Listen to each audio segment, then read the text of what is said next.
AP ప్రభుత్వ ఉద్యోగ నియామకాలను సంబంధించి కూటమి ప్రభుత్వం కీలక నిర్ణయం తీసుకుంటోంది. ఇప్పటికే డిఎస్సి ప్రకటించి 16,000 పోస్టుల భర్తీ చేసింది. ఇక 1-2 రోజులు ఉపాధ్యాయులు విధుల్లో చేరనున్నారు. మరోవైపు వచ్చే ఏడాది జనవరిలో డిఎస్సి నోటిఫికేషన్ ఇచ్చేందుకు కసరత్తు ప్రారంభమైంది. నవంబర్లో టెట్ పూర్తి చేసి జనవరిలో నోటిఫికేషన్ ఇచ్చేందుకు సిద్ధంగా ఉన్నట్టు మంత్రి నారా లోకేష్ వెల్లడించారు.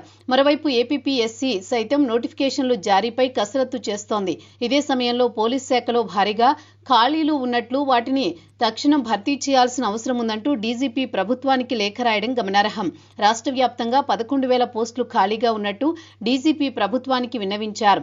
ఈ మేరకు ఏ పోస్టులు ఖాళీగా ఉన్నాయో ప్రభుత్వానికి నివేదించారు డీజీపీ హరీష్ కుమార్ గుప్తా.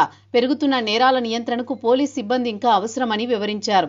గత కొంతకాలంగా పోలీసు శాఖలో కొత్త నియామకాలు లేవు. వైసీపీ ఏటా జాబ్ క్యాలెండర్ ప్రాప్తికి ఉద్యోగ నియామకాలు చేపడతామని హామీ ఇచ్చింది, కానీ అమలు చేయలేకపోయింది. చివరగా ఎన్నికలకు ముందు కానిస్టేబుల్ నోటిఫికేషన్ జారీ చేసింది, కానీ ఆ ప్రక్రియ కూడా సజావుగా ముందుకు తీసుకువెళ్లలేకపోయింది.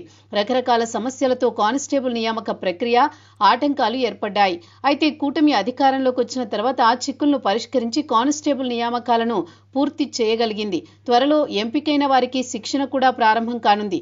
ఇటువంటి సమయంలో డీజీపీ హరీష్ కుమార్ గుప్తా ప్రభుత్వానికి ఖాళీల ప్రతిపాదన చేయడం విశేషం.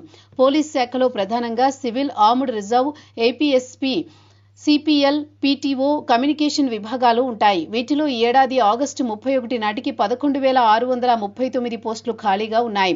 సివిల్ విభాగంలో 315 ఎస్ఐలు, 3,580 సివిల్ కానిస్టేబుల్, 96 ఆర్ఎస్ఐ పోస్టులు, 2,520 ఏపీఎస్పీ కానిస్టేబుల్ పోస్టులు ఖాళీగా ఉన్నాయి. ఇదే విషయాన్ని ప్రభుత్వానికి నివేదించారు డీజీపీ హరీష్ కుమార్ గుప్తా. ప్రభుత్వం నుంచి అనుమతి వచ్చిన వెంటనే ఉద్యోగాల భర్తీకి నోటిఫికేషన్ విడుదలయ్యే అవకాశం ఉంది. వైసీపీ ప్రభుత్వ హయాంలో 2022 నవంబర్లో కానిస్టేబుల్ నోటిఫికేషన్ జారీ చేశారు, కానీ ఒక్క పోస్టు కూడా భర్తీ చేయలేకపోయారు. దానికి సంబంధించి కూటమి ప్రభుత్వం వచ్చాక ఇటీవలే 6,100 కానిస్టేబుల్ పోస్టులు భర్తీ చేసింది. ఇప్పుడు ఏకంగా 11,000కు పైగా పోస్టులతో మరో నోటిఫికేషన్ విడుదల చేస్తే నిరుద్యోగులకు ఒక వరమే. ఏపీలో నిరుద్యోగం తగ్గడంతో పాటు పోలీసు శాఖపై ఒత్తిడి కూడా తగ్గుతోంది. డీజీపీ ప్రతిపాదనలు పంపిన నేపథ్యంలో తప్పకుండా ప్రభుత్వం గ్రీన్ సిగ్నల్ ఇస్తుందన్న టాక్ వినిపిస్తుంది. చూడాలి మరి ఏం జరుగుతుందో.